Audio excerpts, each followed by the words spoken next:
सदस्यगणों, मेहता प्रतिपक्ष माननीय सदस्य मैंने सबको मौका दिया। आपने 90 मिनट बोला, ये संसद में तरीका ठीक नहीं है। मैं आग्रह करूंगा, आप इस तरीके से संसद की मर्यादाओं को बनाए, उचित नहीं है।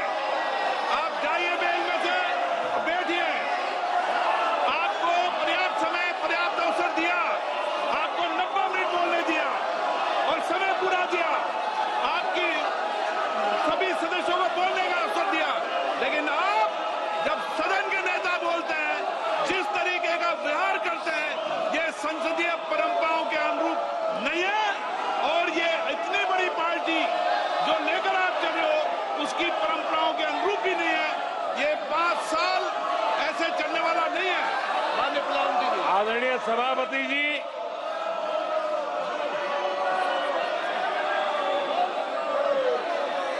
आदरणीय सभापति जी, एनडीए का तीसरी बार सरकार में आना एक ऐतिहासिक घटना है। आजादी के बाद ये सौभाग्य दूसरी बार इस देश में आया है और 60 साल के बाद आया है। इसका मतलब ये सिद्धि पाना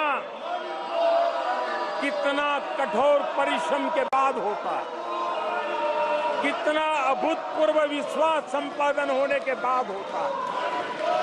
ऐसे ही ये राजनीति के खेल से नहीं होता है, जनता जनार्दन की सेवा से प्राप्त आशीर्वाद से होता है।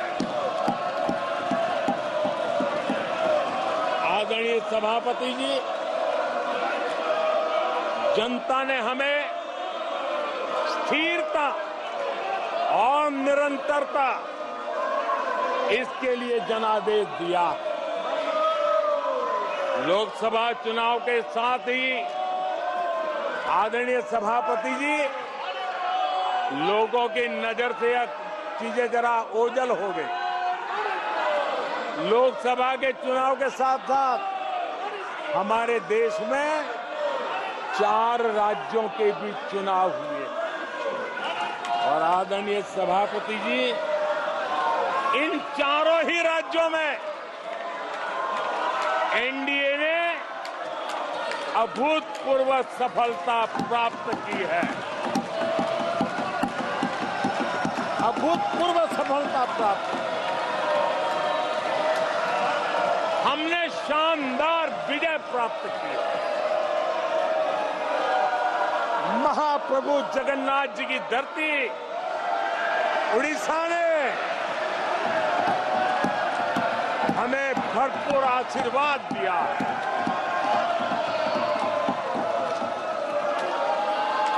आदरणीय सभापति जी, आंध्र प्रदेश एनडीए ने क्लीन स्वीप किया है। सूक्ष्मदर्शक यंत्र में भी ये नजर नहीं आते हैं। आदरणीय सभापति जी, अरुणाचल प्रदेश हम फिर एक बार सरकार बनाई है। सिक्किम में एनडीए ने फिर एक बार सरकार बनाई है। अभी 6 महीने पहले ही आदरणीय सभापति जी, आपका होम स्टेट राजस्थान, मध्य प्रदेश और छत्तीसगढ़ में हमने प्रचंड विजय पाया है। आदरणीय सभापति जी, हमें नए नए क्षेत्रों में जनता का प्यार मिल रहा है, जनता का आशीर्वाद मिल रहा है। आदरणीय सभापति जी,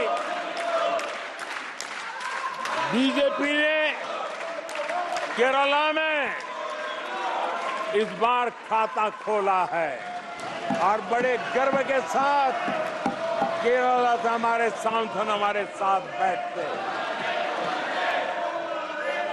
तमिलनाडु में कई सीटों पर बीजेपी ने दमदार उपस्थिति दर्ज की है। कर्नाटक, यूपी और राजस्थान में पिछली बार की तुलना में बीजेपी का वोट परसेंट बढ़ा है। आने वाले समय में 3 राज्यों में चुनाव है। जिन राज्यों में चुनाव उसमें से 3 की मैं बात करता हूं। महाराष्ट्र, हरियाणा और झारखंड, यहां चुनाव आ रहे हैं। आदरणीय सभापति जी, पिछली विधानसभा में इन 3 राज्यों में हमें जितने वोट मिले थे, इस लोकसभा चुनाव में इन 3 राज्यों में हमें उससे भी ज्यादा वोट मिले। आदरणीय सभापति जी, पंजाब में भी हमारा अभूतपूर्व प्रदर्शन रहा है और हमें बढ़त मिली है। जनता जनार्दन का भरपूर आशीर्वाद हमारे साथ है।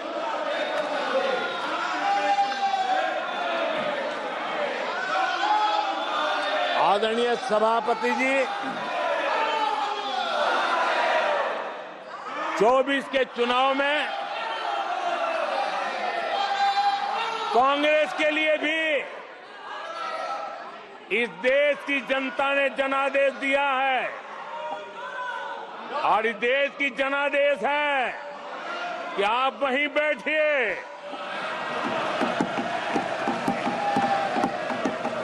विपक्ष में ही बैठो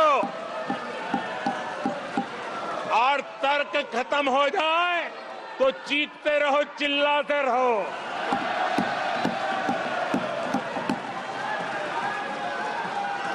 आदरणीय सभापति जी,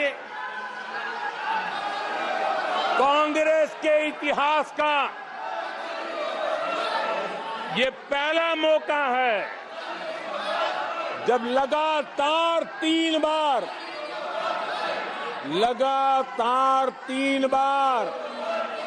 कांग्रेस 100 का आंकड़ा पार नहीं कर पाई है।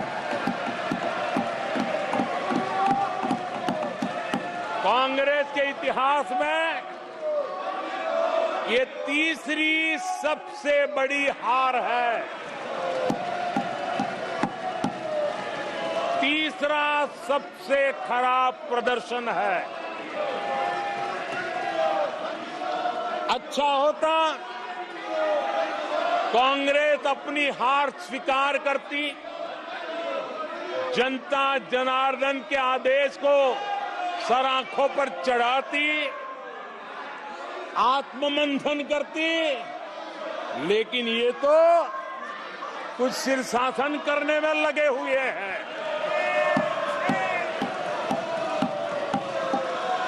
और कांग्रेस और उसकी इकोसिस्टम दिन रात बिजली जला करके हिंदुस्तान के नागरिकों के मन में ये प्रस्थापित करने की कोशिश कर रहे हैं कि उन्होंने हमें हरा दिया है। आदरणीय सभापति जी, ऐसा क्यों हो रहा है, मैं जरा अपने सामान्य जीवन के अनुभव से बताता हूं। कोई छोटा बच्चा साइकिल लेके निकला है और अगर वो बच्चा गिर जाता है, साइकिल से लुढ़क जाता है, रोने लगता है, तो कोई बड़ा व्यक्ति आकर के उसके पास पहुंच जाता है और उसको कहता है, देखो चींटी मर गई, देखो चिड़िया उड़ गई, अरे देखो तुम तो बहुत बढ़िया साइकिल चलाते हो, अरे तुम तो गिरे नहीं हो। ऐसा करके उसका जरा मन ठीक करने के लिए प्रयास करते हैं, उसका ध्यान भटका करके उस बच्चे का मन बहला देते हैं। तो आजकल बच्चे का मन बहलाने का काम चल रहा है।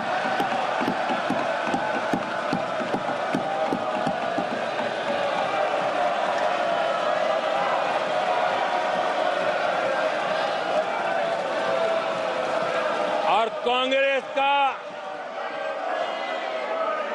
कांग्रेस के लोग और उनका इकोसिस्टम आजकल ये मन बहलाने का काम कर रहा है। आदरणीय सभापति जी, 1984 उस चुनाव को याद कीजिए। उसके बाद इस देश में 10 लोकसभा के चुनाव हुए। 10 लोकसभा के चुनाव हुए। 84 के बाद 10 लोकसभा के चुनाव होने के बावजूद भी कांग्रेस 250 के आंकड़े को छू नहीं पाई है।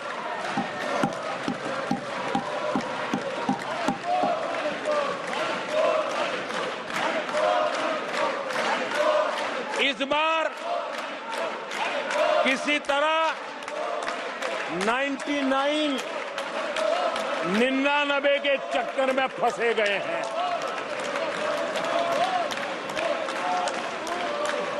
आदरणीय सभापति जी, मुझे एक किस्सा याद आता है।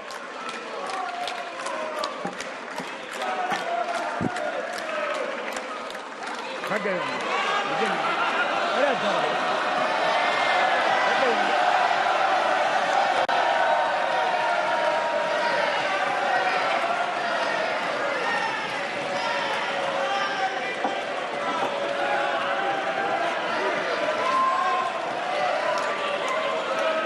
सभापति जी,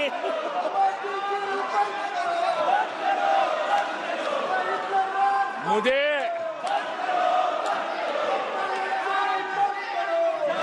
एक किस्सा याद आता है। आदरणीय सभापति जी, मुझे एक किस्सा याद आता है। 99 मार्क्स लेकर एक बालक घमंड में घूम रहा था और देश सबको दिखाता था, देखो कितने ज्यादा मार्क्स आए हैं। तो लोग भी जब 99 सुनते थे तो शाबाशी देते थे, बहुत उसको हौसला बुलंद करते थे। तो फिर उनके टीचर आए कि भैया किस बात की मिठाई बांट रहे हो, ये 100 में से 99 नहीं लाया, ये तो 543 में से लाया है।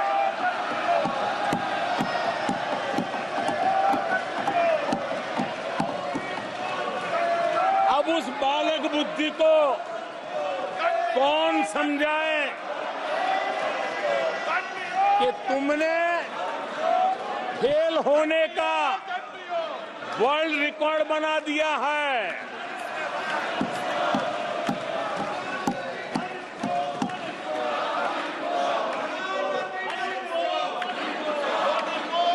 कांग्रेस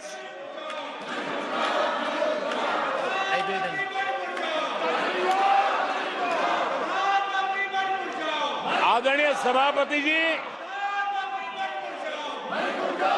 कांग्रेस के नेताओं के बयानों में ये बयानबाजी ने शोले फिल्म को भी पीछे छोड़ दिया है।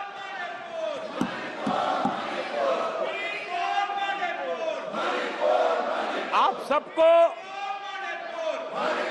शोले फिल्म की वो मौसी जी याद होगी।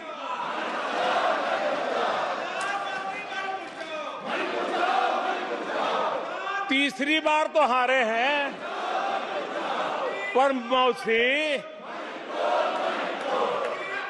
ये बात तो सही है तीसरी बारी तो हारे हैं, पर मौसी मोरल विक्ट्री तो है ना। आदरणीय सभापति जी, 13 राज्यों में 0 सीटें आई हैं। अरे मौसी, 13 राज्यों में 0 सीटें आई हैं, पर हीरो तो है ना।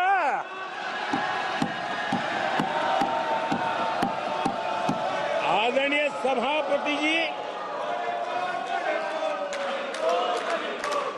अरे पार्टी की लुटिया तो डुबई है।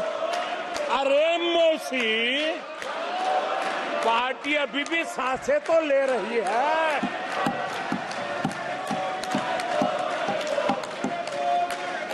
मैं कांग्रेस के लोगों को कहूंगा, जनादेश को फर्जी जीत के जश्न में मत दबाओ। जनादेश को फर्जी जीत के नशे में मत दबाओ, उस जश्न में मत दबाओ। ईमानदारी से देशवासियों के जनादेश को जरा समझने की कोशिश करो, उसे स्वीकार करो।